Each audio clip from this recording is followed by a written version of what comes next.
right after I filmed that last one. This this nut right here, this bolt right here, for some reason keeps leaking. This is the one that started leaking, and every time I fixed it, it's the same one that keeps leaking. It's a lot more water on the floor than it was. It was only dripping. I had to take that that bolt off. By loosening that bolt up, it started leaking a lot. That's what's on the floor right now. And I put 4 more washers on it just to get more tread or thread, whatever you call the ends, so I can tighten the bolt more. Look how much I crushed that down. So look how far it's crushed into the wood. But that seemed to stop it. No more leaks. You know, I thought I overdid it with all the bolts on the bottom, but I think I did it just right, because I thought every other bolt would actually be able to hold in the water, but it seems like each spot has its own point where it wants to push out.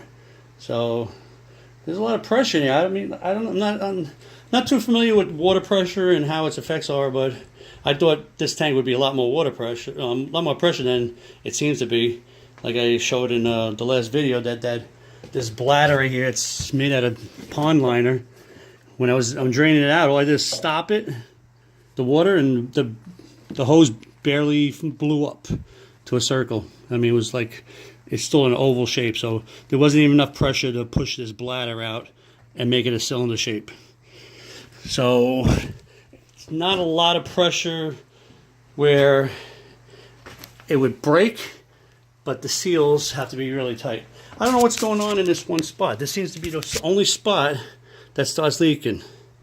Before I tighten them all down, after this one, I tightened this one up and it stopped leaking. I think this one, well, this one was the one of these were leaking. So far, like I said, this is the one that seems to be the problem. I don't think there's any. I'm gonna look through the video and see if the silicone here was not put on enough. I think it was covered completely.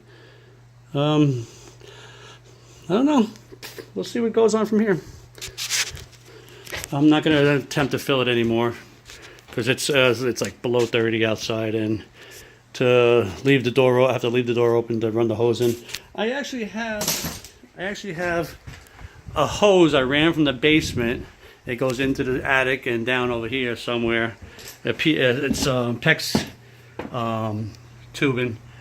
The only problem is when I sealed up the wall, I had no problem with finding where it was because I had a mantle here. I'm not sure how far the mantle went, so I'm not sure between what section the hose is. I'll have to find it sooner or later, but right now I'm just using the garden hose from outside. But yeah, to make it more convenient, I ran that hose, tubing, and because I tore the fireplace down, there was a mantle that went a certain distance. I'm not sure if it went 16 inches, 18 inches. I'm assuming it's somewhere in this area over here. I'll play with that and figure it out.